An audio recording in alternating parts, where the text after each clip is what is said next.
menyingkir leluhur kami yang mendapat wahyu banyu urip itu yang telah diambil oleh raja. Nah, kemudian telah berhasil menciptakan tari gandrung dengan pakom kami sendiri. Nah, itulah salah satu bentuk kami untuk menghormati jasa-jasa beliau.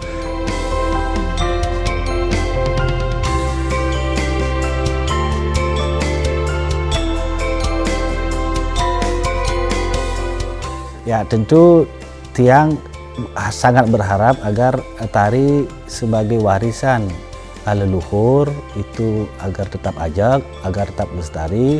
Nah, mudah-mudahan generasi mendatang tetap eksis, memelihara, menjaga, bahkan mengembangkan tari sebagai warisan adiluhung leluhur kami.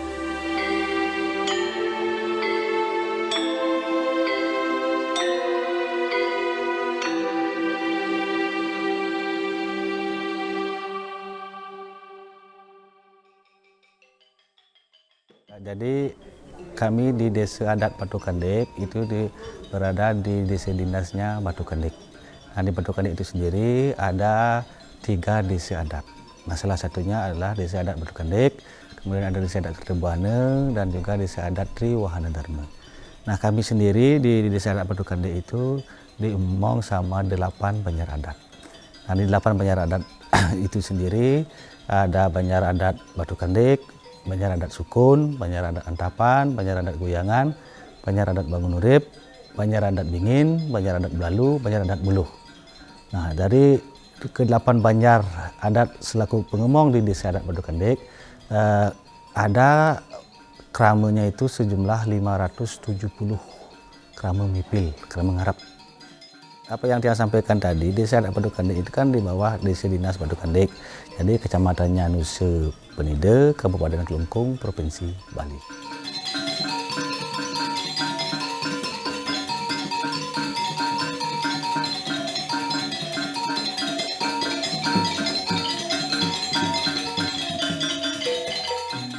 Indeks sejarah tari gandrung punika yang dulu ini, leluhur kami yang dulu itu. Dia itu karena sampai sekarang sampai ada gandrung itu sejarahnya begini. Waktu dulu itu leluhur kami itu ya bercocok tanam, itu istilahnya ada yang menanam ketela pohon, ada salah satu menanam semangka. Nah, tiba-tiba semangkanya ini tiap hari sepertinya berkurang, ada yang makan begitu, apa sih makan ini semangka. Setelah itu karena penasaran leluhur kami itu, makanya dia tuh ngintip apa sebenarnya makan semangka ini. Nah, begitu karena saking lebatnya tuh semangka itu, daunnya itu karena lebatnya, buahnya banyak, sehingga dia itu bersembunyi di dalam semangka itu, di dalam daun semangka itu, bersembunyi. Gitu tiba-tiba datang seekor burung besar ini. Datang seekor burung besar yang dulu itu dinamakan burung dewata, kalau sekarang burung garuda gitu. Nah, kalau misalnya untuk mencari tari gandrung itu yang mana aja boleh, yang penting tempat tinggalnya di sini di Bangun Urip. Ya, dan kesepakatan oleh warga. Disepakati sama warga. Bisa sama saja, siapa aja anak kecil saja, yang penting di bawah yang masih suci, di bawah umur 17 tahun. Kalau yang udah mendekati dewasa kan udah diberhentikan, tidak boleh lagi menari. Yang masih belum menginjak dewasa.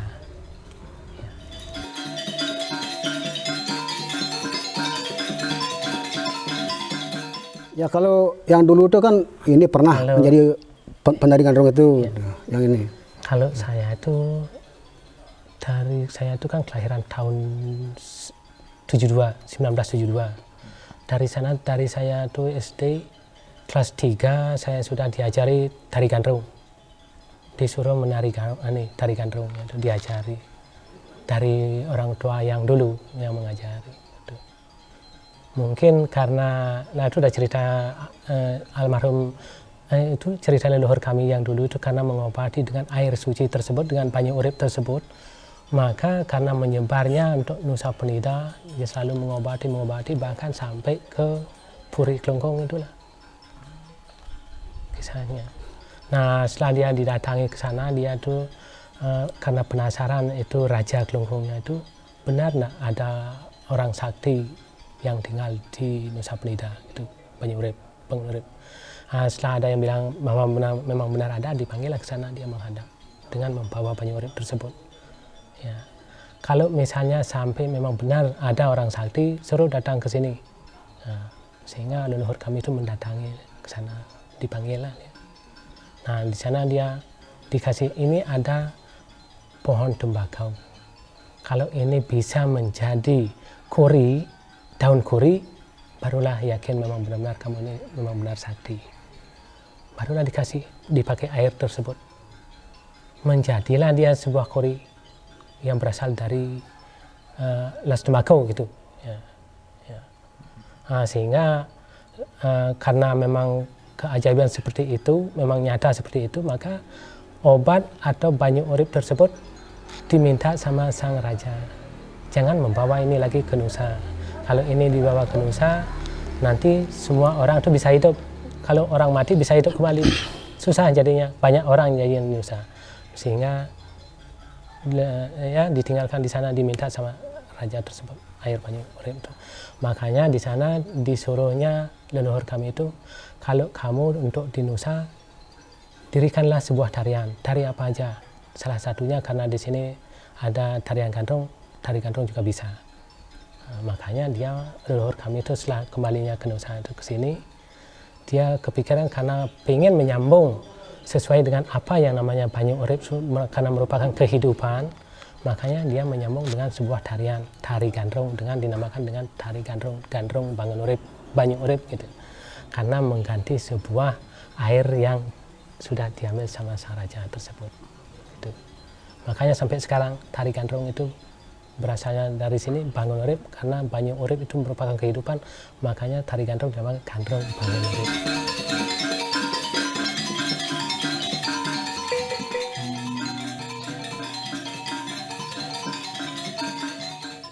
Itu pengumpulan pura nyambung tadi.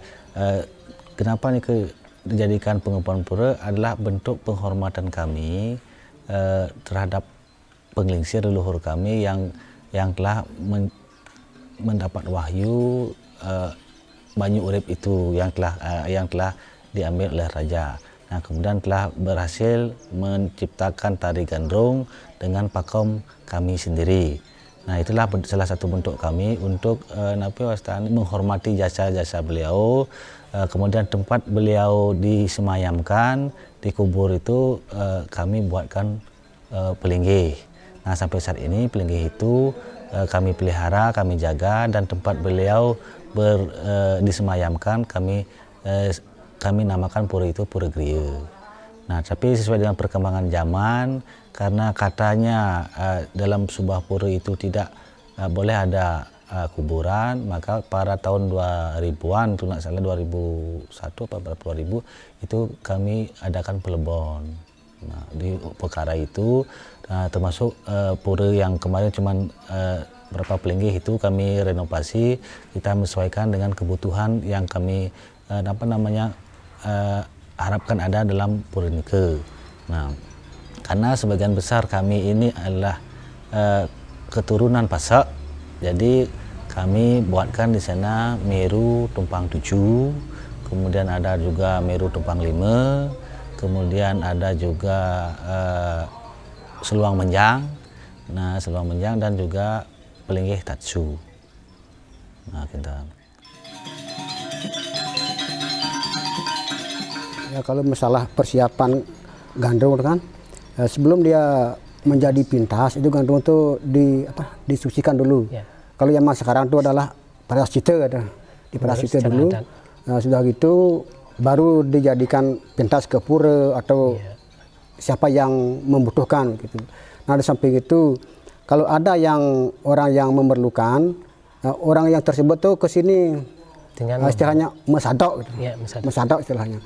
Yang kalau zaman dulu tuh masyarakat tuh pakai yang seperti tadi itu sirih itu, jambe itu yang selengkapnya itu yang dipakai. Tapi sekarang diganti oleh rokok gitu. Bisa diganti rokok, dengan rokok. Tapi pada dasarnya dulu itu awalnya pakai itu, pakai sok asi yang kecil, tapi di dalamnya ada sirih, jambe, pamor, pamor, gambir sama tembakau itu. Lengkap sana itu. dipakai untuk istilahnya ngulemin. Nah, gitu. ya itu Ngulemin ngulemin. gandrung. Kalau sekarang Masa sandok kapan namanya.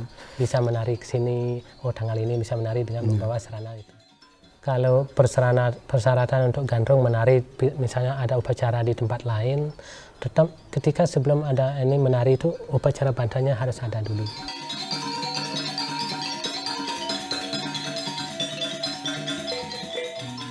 Daun sirih untuk pakai pas bayu untuk istilahnya itu, pakai pas bayu itu, karena itu adalah sarana untuk membuktikan pengobatan, istilah pengobatan penauran sesangi supaya apa yang ditahu menjadi ya tercapailah. Gitu.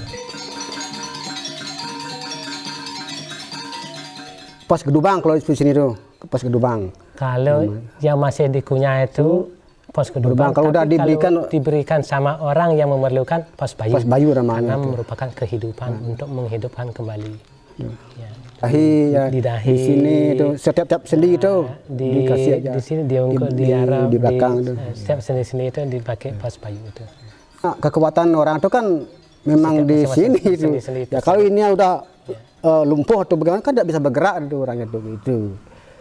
Tapi orang sakit itu kalau dia apa namanya istilahnya saudan istilahnya tuh. Saudannya begini misalnya. Kalau misalnya ada orang sakit, kalau dia mesauda, ya nyak tiang selamat segar tiang gandrung bangun urip. Makanya seketika dia sudah sembuh, makanya mendatangkan tari gandrung tersebut. Nah, ini perantaranya pos Gedubang itu. Yang seperti tadi nih ke awalnya tidak punya anak nih ke yang dari ke.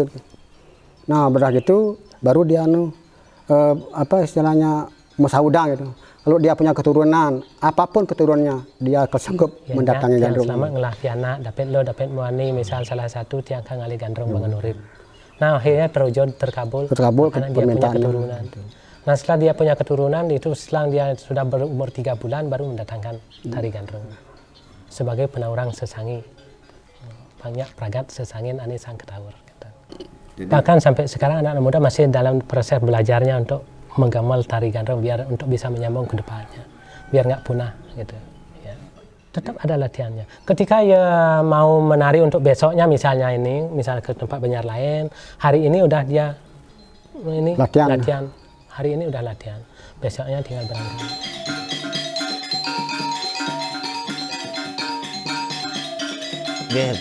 Untuk di sesi akhir biasanya ada jamuan dari yang apa namanya itu yang mengundang. Nah itu tidak sih harus wajib. Nah tapi ketika itu ada jamuan itu ada pemberitahuan sebelumnya. Nah ketika ada pemberitahuan sebelumnya maka kami pun menyampaikan ketika mau menjamu kami dengan tingkat kesakralan kami. Porsi jamuannya itu agak berbeda dari kebanyakan. Nah, berbedanya apa? Pertama tempat kita harus pakai dulang, kemudian dilengkapi dengan jajan-jajan lokal Bali seperti jaje uli itu wajib harus ada, kemudian buahnya setidaknya buah lokal harus ada, pisang, nah apa aja nangka, pokoknya pada saat zaman dulu itu kan memang seperti itu adanya, dan itu masih kami warisi ketika si pemohon itu mengundang kami dengan jamuan.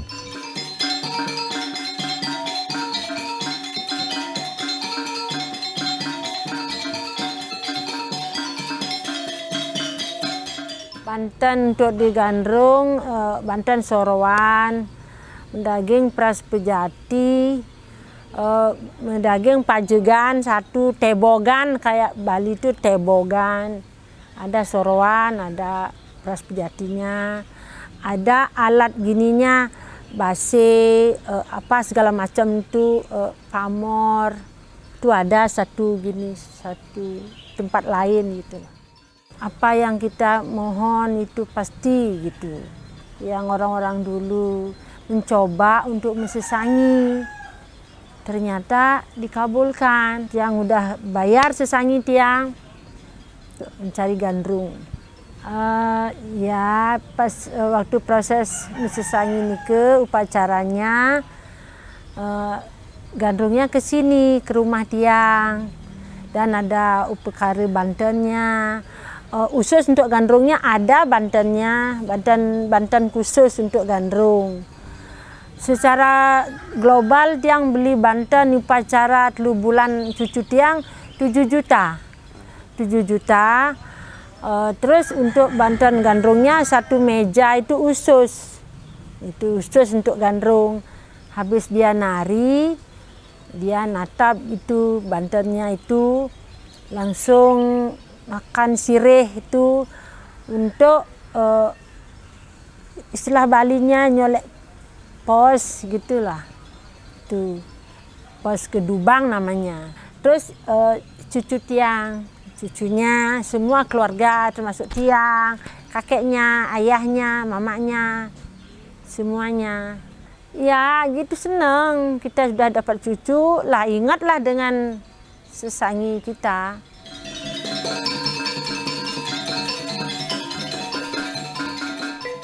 Kalau gandrung itu kalau yang di atas itu dipakai gelungan itu namanya. Memang udah dari dulunya kayak gitu. Bahkan dulunya pakai bunga Jepun yang memang bunga Jepun dipakai. Tapi karena sekarang itu narinya karena banyak setiap hari misal 5 kali, makanya diganti bunga tersebut memakai bunga yang udah jadi kayak sekarang itu. Ya kalau berbedanya ya jelas berbeda, karena itu kan ada hanya 5 biji aja ya.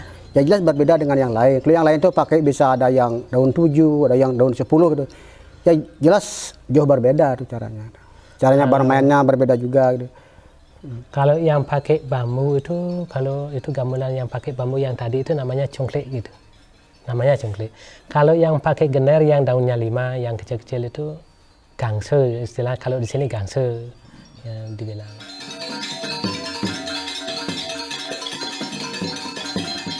Nah, biasanya itu upacara wali di Pura Merajan, Paibon, termasuk juga di Pura Kayangan 3. Nah, selebihnya itu juga ada pada rangkaian upacara manusianya seperti 3 bulanan, kemudian 6 bulanan juga. Biasanya kalau waktu pentasnya ke pada saat wali di Pura Merajan, Pura Paibon itu Saraswati, kemudian Bude Cemong Klau, nah, kemudian ada lagi Tumpok Landap dengan Anggara Kasih Kulantir. Nah, ini biasa dipentaskan ini. Nah, itu rangkaian upacara feodal di Pura Paibon, Merajan, dan juga Kayangan 3.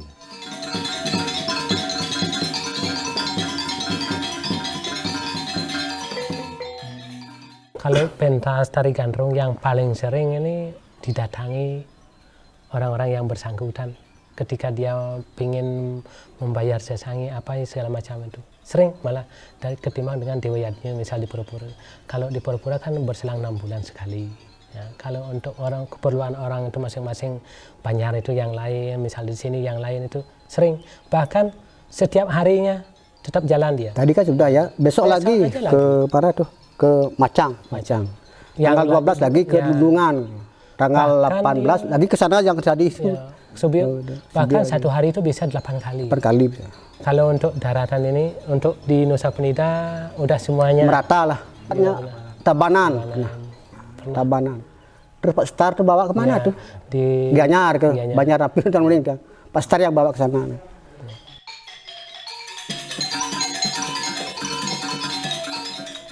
Menurut saya gandrung bangun urip yang ada di desa adat Batu Kandik ini, yang tepatnya berada di Banjar Bangun Urip, itu gandrung yang memang luar biasa dari segi tariannya, kemudian dari segi gamelannya, dan yang ketiga dari segi keunikannya. Karena gandrung-gandrung ini berbeda dengan gandrung-gandrung yang lain yang saya pernah lihat. Nah, kemudian gandrung ini merupakan gandrung yang merupakan jenius lokal. Jadi gandrung yang sangat lawas kalau dari segi bahasanya, jadi kuno. Nah, untuk itu saya selaku pemerintah, dalam hal ini Dinas Kebudayaan, mempunyai kewajiban tugas untuk melestarikan.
Jadi kesenian yang ada di Kabupaten Kelungkung secara umum saya akan terus bina, saya akan terus datangi untuk catatkan, dokumentasikan sehingga ada berapa sih kesenian yang di Kabupaten Kelungkung yang masih merupakan seni tradisi, seni sakral. Nah, kemudian ada seni bebali-balian dan sebagainya akan kami klasifikasikan sesuai dengan kajian. Sudah tentunya kami akan melibatkan perguruan tinggi sebagai suatu kajian akademisnya, tidak meninggalkan lokal jeniusnya sebagai seorang maestronya, kemudian masyarakat adat pendukungnya, dan masyarakat sekitar sebagai suatu kebersamaan untuk melestarikan itu melalui pemerintah Kabupaten Kelungkung.